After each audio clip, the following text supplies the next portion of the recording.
반갑습니다. 상처 입은 상담사 엘로입니다.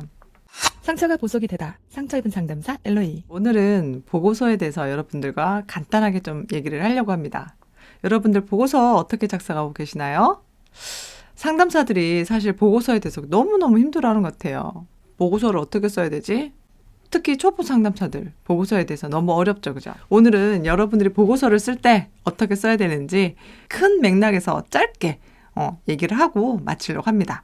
여러분들이 흔히 생각하는 보고서는 뭐가 있겠어요? 사실 필드에 나오면 보고서는요, 정말 무궁무진합니다. 여러분들 상상하는 이상으로 사실 보고서의 중요성은 굉장히 큰데요. 그러나 여러분들이 학부 때나 빠르면 학부 때가 될 수도 있겠죠. 그러나 늦어도 석사 때, 박사 때만큼은 여러분들이 이런 개인 상담 또는 이런 공개 사례 발표에 이용되는 사례 슈퍼비전 보고서가 필수적으로 필요하죠. 그죠? 근데 이것뿐만 아니라 여러분들이 작성해야 되는 보고서에는 심리평가 보고서도 있고요. 만약에 여러분들이 상담 실무에 들어간다면 이런 보고서가 아니라 좀 더 다양한 보고서가 필요할 겁니다. 자, 그래서 오늘은 여러분들에게 보고서를 좀 알려드리고 싶은데, 대한민국 최고 상담사, 상처 입은 상담사 엘로이. 어떻게 해야 여러분들이 수준이 조금 좀 있어 보일까? 사실 보고서가 여러분 실력인 거 제가 여러 번 말씀드려서 잘 알고 계시죠? 그래서 여러분들이 보고서를 이제 쓰는 방법을 조금 배울 텐데 사실 이걸로는 부족하고요. 여러분들이 많은 사례를 보셔야 돼요. 그리고 읽을 때 그냥 읽는 것이 아니라 왜 이건 이렇게 썼지? 이런 모양은 좀 내가 본받아야겠네? 이런 느낌으로 보고서를 볼 때마다 새로운 것이 있다면 여러분들이 꼭 보고 배우시길 바랍니다. 사실 제가 보고서 쓰는 방법을 왜 하려고 했냐면 제가 어디 출신입니까? 네, 군인 출신이잖아요. 군인들은요, 공문을 계속해서 만져요. 그래서 공문은 좀 정해져 있는 게 있거든요. 문어체를 써야 되고 어떤 규칙들이 좀 있잖아요. 그래서 그런 것들을 훈련을 받다 보니까 공문에 들어가야 되는 거, 공적인 문서에는 어떤 언어가 적합하고 그리고 개인 사적인 문제에는 어떤 언어가 적합한지를 저는 군대에서 좀 배운 것 같아요. 당연히 군인 출신이라고 해도 보고서는 상담에서 쓰는 보고서는 좀 다르겠죠. 네, 그래서 어쨌든 제가 공문을 쓰면서 좀 도움을 많이 받았던 것 같아요. 그래서 오늘은 여러분들께 간략하게만 소개해 드릴 건데요. 물론 제가 지금 알려드린 게 되게 아카데믹하고 딱 이제 PPT를 가지고 이렇게 하지는 않을 거예요. 저는 한국상담심리학에서 요구하는 어떤 자격증들을 기준으로 여러분들께 좀 짧게 가르쳐 드릴 텐데요. 요것만이라도 좀 기억하시고 여러분들 조심해 주면 좋을 것 같아요.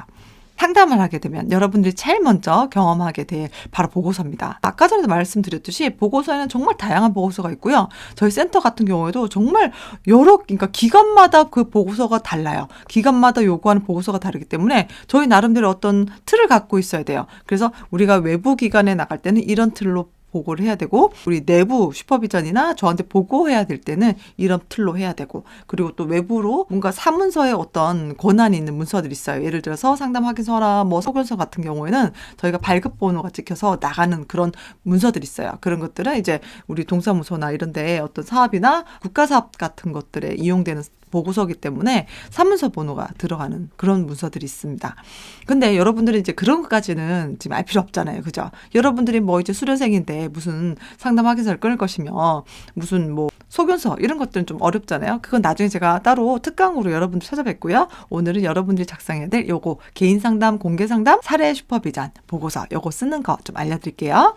자, 먼저 여러분들 이 양식은 한국 상담학회 거는 아니에요. 한국 상담 심리학회 건데 이미 여러분들 선배들이 좋은 보고서를 줬다면 여러분들이 그걸 보고 따라 하면 되겠지만 그게 정말 어려운 것 같아요. 제가 내노라는 그 명문대 출신 선생님들도 보고서를 다 봤는데 정말 이 보고서 하나만큼은 참 어떤 상담사든 어려운 것 같은데요. 사실 보고서는 어떤 대기업이나 어떤 그 기업에 가서도 늘 문제가 되는 것이 보고서잖아요. 그래서 상담 보고서 요거 어떻게 작성을 해야 되는 것인지 한번 제가 오늘 좀 말씀을 드릴게요. 자, 먼저 개인 상담, 공개 상담, 사례 슈퍼비전 보고서는 이렇게 생겼어요. 쭉 해서 제일 마지막에 보면 상담 회계 내용 추고로까지 들어가 있는 게 있어요. 자, 근데 요게 대충 보니까 한두 페이지 되겠지만 여러분들 여기 있는 내용을 쭉 채워다 보면 어느 순간 16페이지가 뭐예요? 20페이지, 30페이지 막 넘죠. 그래서 여기 들어가기 전에 여러분들께 미리 말씀드리는 거는 여러분들이 슈퍼비전 받을 때 보고서는 최대한 6페이지, 17페이지를 넘지 않기를 추천드려요. 왜냐면 대부분 여러분들이 개인 상담을 받을 때 보통 얼마나 받으세요? 시간을? 보통 1시간 반, 요 정도 받으시거든요. 근데 그 1시간 반을 여러분들이 16페이지 이상 작성했을 경우에 정말 20페이지 이상 넘잖아요. 그거를 1시간 동안 다루는 것은 정말 어렵습니다. 그래서 모 학회는 몇 페이지 되지도 않는 걸 또 갖고 한다고 하시는데 그건 정말 잘못된 거죠. 그래서 페이지가 많을수록 내담자에 대한 정보를 많을 수 있어요. 근데 페이지가 많다고 해서 그 정리하는 어떤 보고자가 그 사례를 이해했다고 보기는 어려워요. 그렇기 때문에 사례를 잘 이해한 사람일수록 보고서가 굉장히 깔끔하고 보고서를 읽어보면 잘 술술술술 읽혀지는 그런 느낌이 있어요. 저 같은 경우도 내담자가 이해 안 되고 그러면 보고서가 정말 안 써지거든요.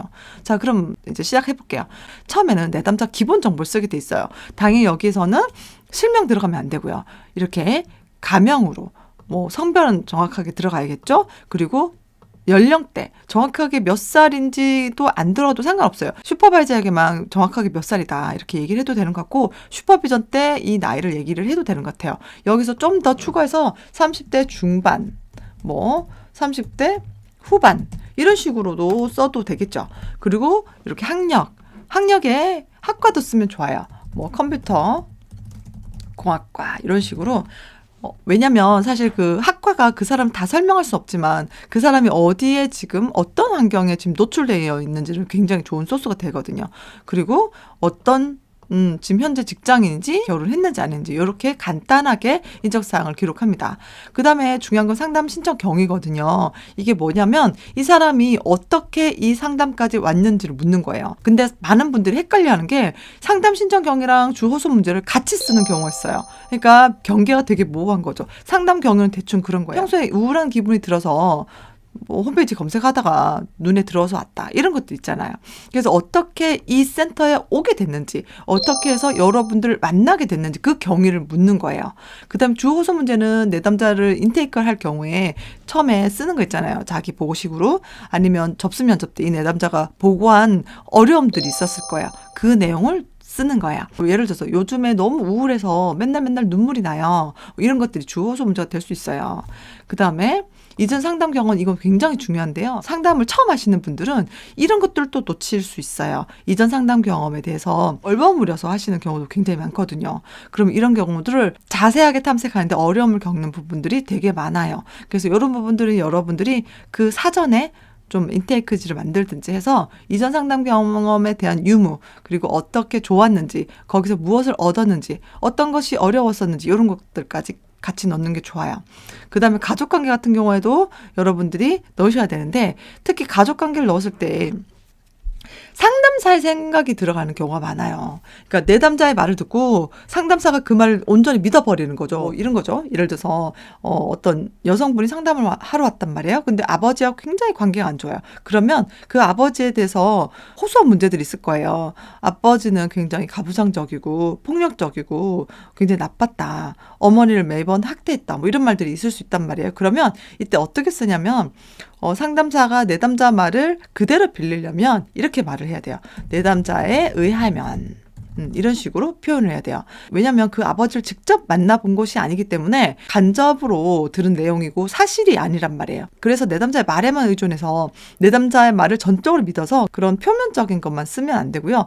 내담자가 말하고 그리고 내담자가 놓친 부분까지도 객관적으로 기술하는 게 좋아요. 그러나 여러분들이 만약에 이 부모님들을 직접 만났다면 여러분들이 직접 만난 근거를 가지고 쓰면 되는데 여러분들이 만약 만나지 않았는데 내담자의 보고만으로 아버지는 나쁘고 아버지는 소시오패스였다 이런 식으로 쓰는 건 굉장히 위험합니다. 사실 이런 경우 되게 많거든요. 내담자가 보고한 내용을 그대로 믿고 그런 거죠. 나르시시스트다. 그리고 이런 식으로 엄마는 코디펜던트다. 이런 식으로 쓰시면 정말 비전문가다. 근데 이런 거 있죠. 내담자에서 들어보니 내담자에 들어보니까 이 아버지가 10년 전에 우울증을 진단받으셨어요. 그럼 그건 쓰는 거예요. 10년 전 우울 진단. 이렇게 쓰는 거예요. 근데 여기서 이렇게 굳이 다 쓸 필요도 없이 가계도 쓰면 가계도를 그리면 여기서 표시가 되겠죠. 그래서 기본적으로 이 가족에 대한 정보를 쓰실 때 여러분들이 먼저 만나셨다면 어떤 외현적으로 보이는 어떤 인상착의를 쓰시는 게 좋아요. 우선 나이와 직업을 씁니다.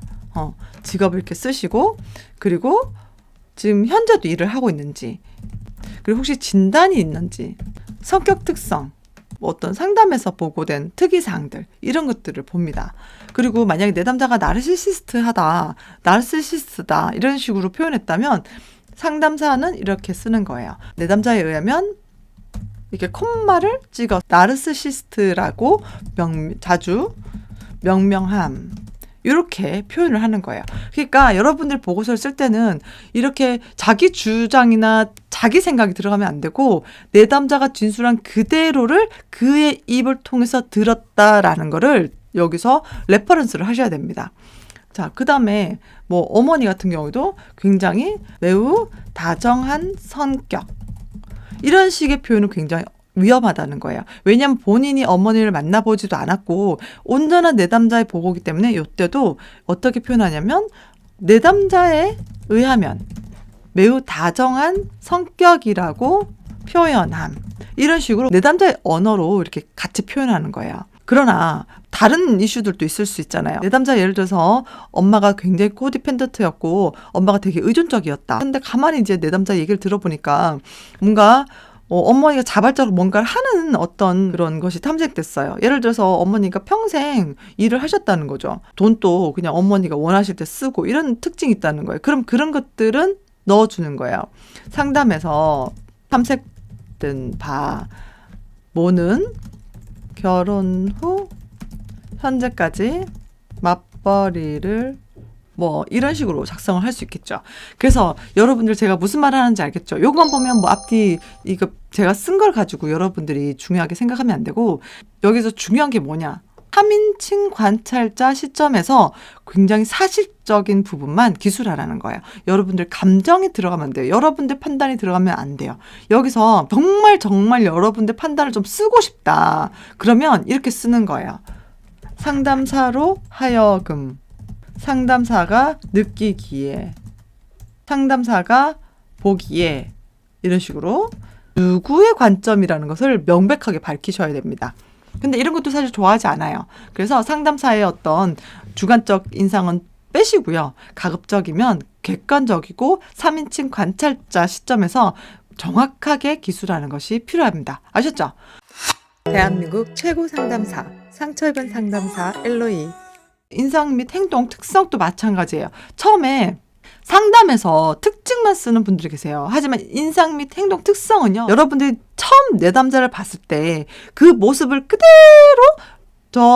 입구에서 쭉 걸어오는 어떤 모션 그대로를 기술한다고 보시면 돼요. 그렇다고 뭐 그렇게까지 자세하게 쓸 필요는 없는데, 대략적인 거는 이렇게 가는 거죠. 어떤 외형적인 측면에서부터, 그러니까 체구가 어떻고, 머리 스타일이 어떻고, 옷차림은 어떻고, 그 다음에 첫 인상이 어땠고, 얼굴 안색은 어땠고, 그리고 말투, 그리고 뭔가 정말 특징 있잖아요. 여기서 뭐라고 제가 썼냐면, 이렇게 머리를 깔끔하게 완전히 왁스를 칠해서 넘기는 거예요. 그런데 여기서 여러분들이 써야 될 거는 뭐 왁스를 칠했다, 이런 식의 어떤 말이 아니라 헤어 제품, 뭐 이런 식으로 그런 어떤 특정한 상품을 거론하는 게 아니고, 헤어 제품, 뭐 두건을, 모자를, 이런 식으로 뭐 나이키 모자를 썼다, 이런 식이 아니라 검은색 모자를 쓰고 검은색 안경을 쓰고 명품 착용의 옷을 걸치고 뭐 손목에 여러 개의 팔찌를 두른 채, 뭐 이런 것도 있잖아요. 그 다음에 우리 상담을 했을 때 앉은 자세 보잖아요. 어떻게 앉았고, 아이 컨택은 원활했는지, 어려웠는지, 뭐 어려움이 없었는지, 아니면 한쪽만 응시했는지, 이런 것들, 그런 것들을 자세히 기술해주고, 또 어떤 친구들 말하다가 막 그냥 헛기침 같은 걸 막 할 수 있어요. 그러면 특정한 이유 없이 말 시작에 기침을 반복적으로 하였다, 이런 식으로 있는 그대로를 기술하는 거예요. 멋있어 보였다, 잘생긴 얼굴이다, 이런 것이 아니라, 왜 우리 좀 잘생긴 얼굴에 대해서 그렇게 묘사하잖아요. 미남형으로, 미인형으로, 이런 식으로 어떤 좀 용의자 몽타주에 기술한 것들 있죠. 그런 식으로 쓰셔야 돼요. 그 다음에 뭐 키는 얼마나 되고, 특히 이런 거 중요하죠. 자기 외모 관리를 얼만큼 하는지, 짙은 화장과 뭐 연한 화장과 뭐 화장기 없는 이런 것들. 이게 지저분한 아이들 있잖아요. 머리 감지 않아서. 그런 아이들은 며칠 동안 머리를 감지 않은 듯한 모습으로 이런 식으로 이렇게 이런 식으로 표현을 해주는 거죠. 그런 것도 떡진 머리 이런 건 잘 안 쓰는데 머리를 며칠 동안 감지 않은 듯 뭉쳐 있고 엉켜 있고 이런 식으로 표현하는 거예요. 상담에서 주거니 받거니 할 때 어떻게 해요? 상담에서 내담자 말을 주거니 받거니 할 때 내담자 목소리가 언제 커졌고 언제 낮아졌고 언제 빨랐고 이런 식으로 자세히 묘사가 좀 필요한 거예요. 그리고 검사 같은 경우에도 어느 검사에서 이 내담자가 머뭇머뭇거린다든지 침묵한다든지 이런 것들 특징을 넣는 거거든요. 그래서 여러분들이 인상 및 행동 특성만 쓸 때도 A4 용지 한 페이지는 나올 수 있는 만큼 계속 훈련이 되셔야 돼요. 근데 잘 안 하죠. 대한민국 최고 상담사 상처 입은 상담사 엘로이. 자, 이런 식으로 여러분들이 기본적인 거 사례 슈퍼비전 보고서에는 기본적으로 1시간 반일 경우에 16페이지에서 17페이지를 넘지 않는다. 심리평가는 어떻게 해요? 그러면 그거는 별지 참고로 해서 뒤로 넘기세요. 그리고 여러분들이 내실 때 반드시 내담자 정보 블라인드 처리하는 거 잊지 마시고요. 그리고 뭐 정말 내담자 인적 사항이 들어갈 수 있는 거 쓰면 절대 안 됩니다. 여러분들 실수라도 이름이 들어가서는 안 돼요. 그래서 이런 것들 여러분들 쓰는 데 도움 되시고 특히 여러분들 문어체를 굉장히 어려워하세요. 그러니까 구어체를 아무렇지 않게 쓰는 분들 계시거든요. 저는 이런 것도 봤어요. 그러니까 상담쌤이 이렇게 상담 선생님이 그죠? 이렇게 표현해야 되는 거죠. 여러분들 많이 실수하는 것들이 이런 거고 뭔가 좀 애들이 요즘 단축어들을 많이 사용하는데 그런 것들 남친 이런 말들도 사실 안 돼요. 만약에 남친 하고 싶으면 처음에 조작적 정의를 내려야 돼요. 네, 혹시 이해가 되셨을까요? 보고서 쓸 때 가장 중요한 건 뭐냐면 여러분들이 자료를 어떻게 저 사람한테 필요하지? 이 생각으로 쓰시면 안 돼요.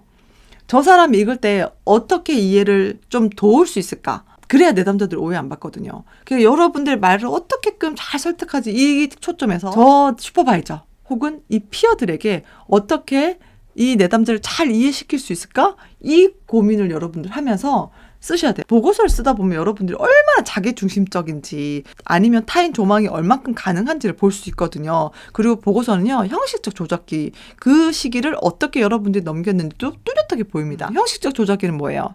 추상적 사고가 되는 거죠. 보고서 쓰는 거 자체가 추상적 사고거든요. 그러니까 보고서가 특히 어렵다. 그럼 여러분들은 청소년기에 굉장히 어려운 환경이었을까? 하여튼 그런 식으로 보고서에는 굉장히 여러분들의 많은 지적 능력이 요구됩니다. 그러니까 여러분들 보고서 쓰는 거 어렵다고 해도 계속 훈련하셔야 돼요. 어렵다고 해도. 그래서 오늘은 뭐 더 할 수 있는 말이 많죠. 구어체를 쓰지 말고 문어체를 써야 된다. 그럼 뭐 구어체가 뭔데? 문어체가 뭔데? 이런 식으로 할 건데 그리고 또 3인칭 관찰자 시점 이게 뭔데? 막 이렇게 하실 수 있는데 이건 지금 단회기로 여러분들께 다 알려드릴 수는 없어요. 그래서 여러분들이 이거를 계속 써봐야 되는 어떤 연습이 필요합니다. 그래서 제가 조만간에 여러분들 보고서 작성하는 방법 실습하고 같이 포함해서 특강을 준비할게요. 그래요. 오늘 여기까지 상처 입은 상담사 엘로이였습니다.